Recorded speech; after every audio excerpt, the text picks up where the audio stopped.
Վաշինգտոնի առաջարկած խաղաղության ծրագրի կետերի թիվը 28-ից հասցվել է 22-ի, հայտարարել է Թրամփը Ֆլորիդա մեկնող ինքնաթիռում, որտեղ նա ինչպես սպասվում է կնշի գոհաբանության օրը։ Միացյալ Նահանգների նախագահը հայտարարել է, որ խաղաղության համաձայնագրի հասնելու համար Ուկրաինան պետք է հրաժարվի որոշ տարածքներից։ Հակառակ դեպքում այն կկորցնի դրանք մի քանի ամսից։ Այսպիսով, կամ դուք ուզում եք կռվել եւ կորցնել եւս 50-ից 60 հազար մարդ, կամ ուզում եք ինչ-որ բան անել հենց հիմա, նշել է Թրամփը։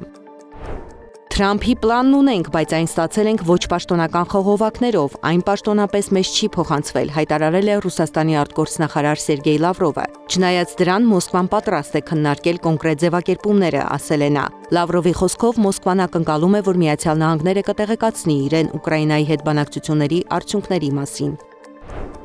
Եվրոպական միության գլխավոր դիվանագետ Կայա Կալասը բացառել է Թրամփի ծրագրով նախատեսված Ռուսաստանի վերադարձը մեծութնյակ։ Նման բան չպետք է տեղի ունենա, դա հնարավոր չէ անգամ պատկերացնել, ասել է Կալասը։ Եթե մենք ուզում ենք, որ այս ամենն ընդմիշտ ավարտվի, ապա Ռուսաստանն իսկապես պետք է որոշ զիջումների գնա։ Դուք չեք կարող ներխուժել մեկ այլ երկիր եւ դրա համար որևէ պատասխանատվություն չկրել, ասել է եվրոպացի պաշտոնյան։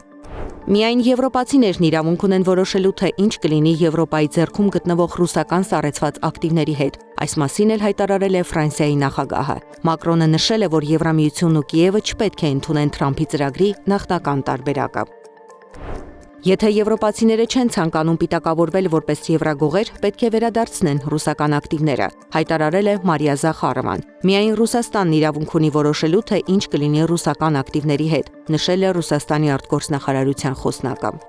Ֆինլանդիան պատ է կառուցում Ռուսաստանի սահմանից 1 մետր հեռավորության վրա։ Պատի բարձրությունը 4.5 մետր է, որի մոտ 1 մետրը փշալար է։ Յուրաքանչյուր 20 մետրի վրա տեսախցիկներ կտեղադրվեն։